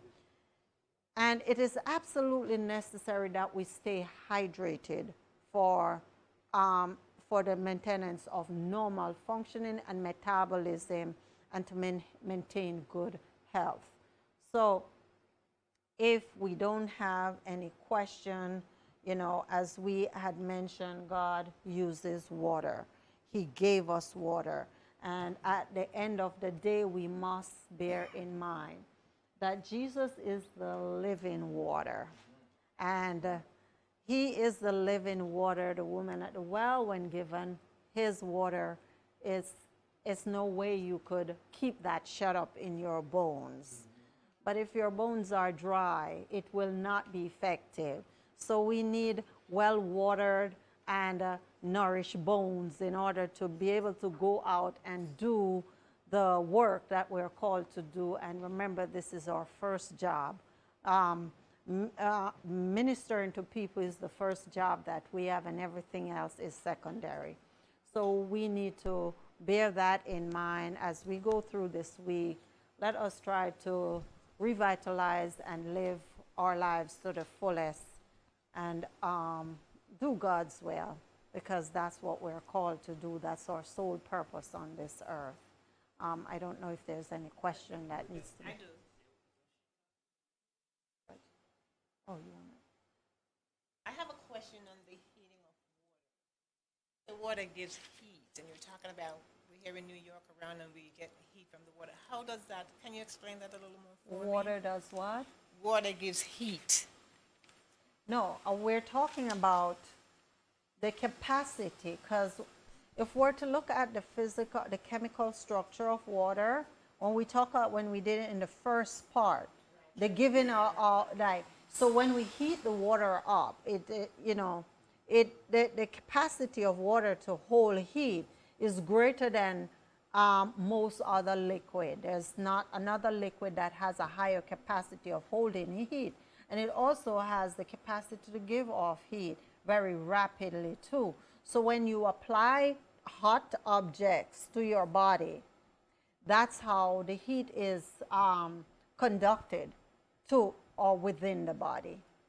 So we were just talking about how water is heated up and how it can give off heat. And we also mentioned, when we mentioned that areas that are surrounded by water, those areas comparatively to the area deep inland are much warmer in terms of temperature, and we're talking about the colder months. Yeah. The point that I draw from all of this too is the fact that you mentioned that we were developed in water. And, you know, that's kind of unique. And it's not unique, but it's just something that kind of opened up my eyes. Mm-hmm. Because, yes, you know, the fetus, we're in water inside the womb. Mm-hmm. And so, therefore, we really do need the water. People like me who don't drink enough of it. Mm-hmm. And I can feel the effects that you talk about, you know. Okay. My skin gets all kind of clogged up sometimes, mm-hmm. and the brain doesn't work as well as it should do. You know, so we really do need the water. Exactly. Yeah. Right. Yes. So in essence, water is vital. And you want to do the worksheet? Want to do it? Can we drink too much water, and how should we drink water to ensure it gets into our cells? How is it recommended that we drink water? Because people drink water all kind of different ways. Okay. So, and can we drink too much? There are some studies that show that you can drink too much water, and I am not sure about the detrimental effects of drinking too much water.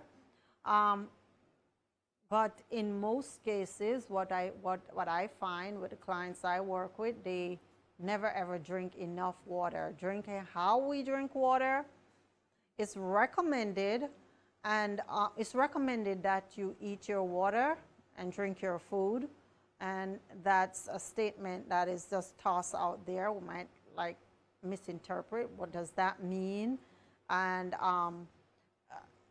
it is saying that you should sip on your water and take it in very slow as opposed to drinking too much at the same time. If we're drinking, and some people have difficulty because their cell membrane are so clogged, you know, using a little Himalayan salt or Celtic salt in the water will add a little bit more mineral, so it increases the concentration of the water, so the water will go in. It will change the osmoregulation, and the water will enter the cells at a much faster pace. Another way that we could do it is clean the cell membrane, and that is detoxing the body. And when you clean the cell membrane, you have your propensity to absorb the water is much greater. And sometimes it's the water that we're drinking.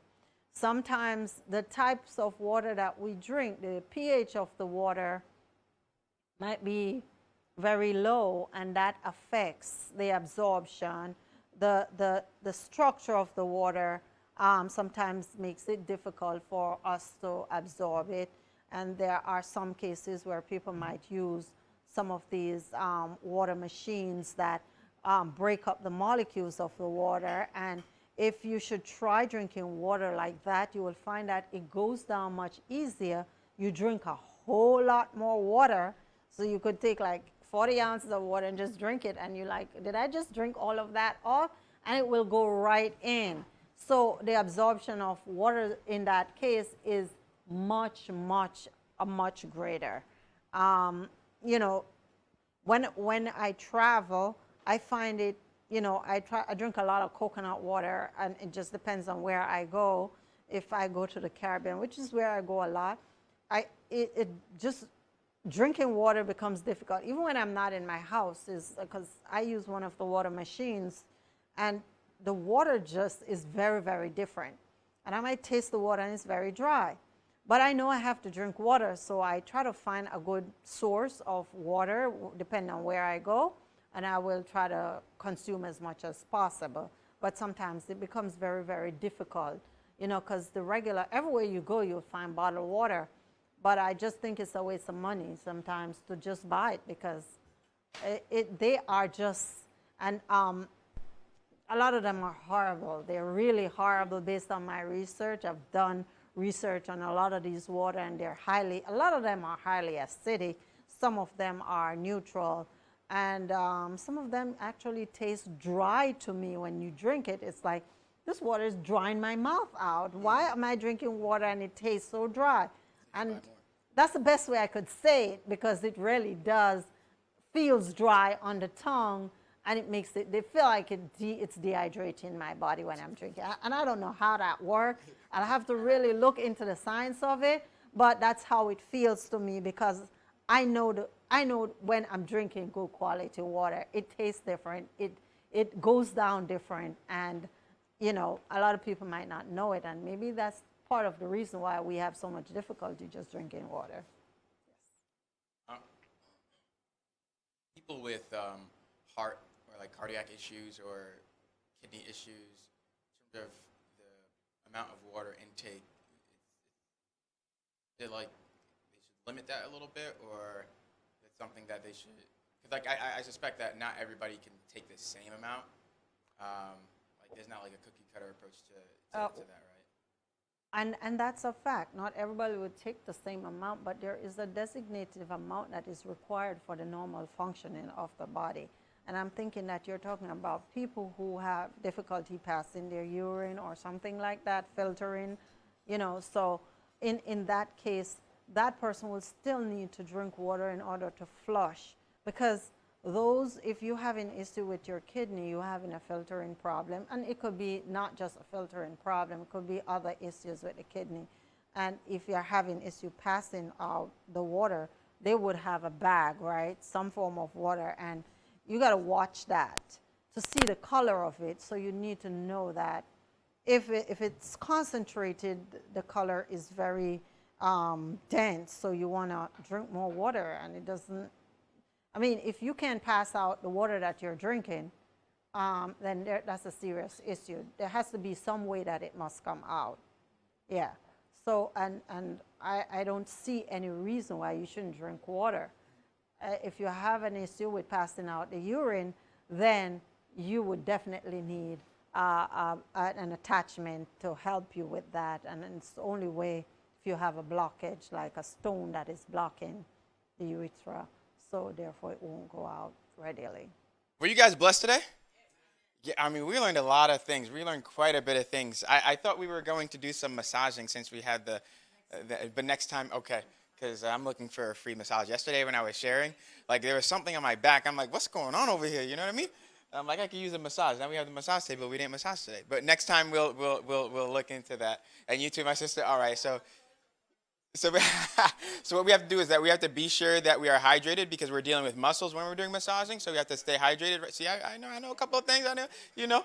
So we'll stay hydrated, and we will be prepared for that in the coming weeks. We have many, many more things that Dr. Brown is going to share with us, that Brother Willis, as well as Pastor Koku. So I pray that you have all been blessed, really, and those who are viewing online, I pray that you've been richly blessed as well. I have personally been, and again, I'm just really glad that in this School of the Prophets, we're not only having Sabbath School of the Prophet, we're not only having the actual classes where we're studying really deep things from the Word of God, not just to know things, but to have a deeper experience, but we're including what God has wanted us to add all along as well. As we read a little bit earlier in 3 John in verse 3, where he says that he would that our soul prospers even as our health may prosper. So I believe that with a little bit of what we learned today, we're going to continue to prosper. So if you can kneel with me, we'll have a word of prayer to close.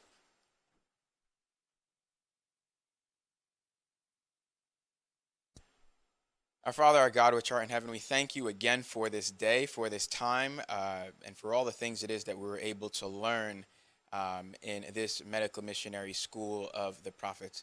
It's been very, very rich, and we look to continue to learn more so that we can be fully healed, restored, and prosperous, both our soul and our health, but also so that we can be of benefit to other people that are out there throughout this entire world. Lord, we would continue to follow your general and specific orders for us as far as bringing the gospel to the world and the gospel of health. We thank you for this education and for this training. We ask that you may bless the teachers richly and abundantly, we pray. In Jesus' precious name, amen.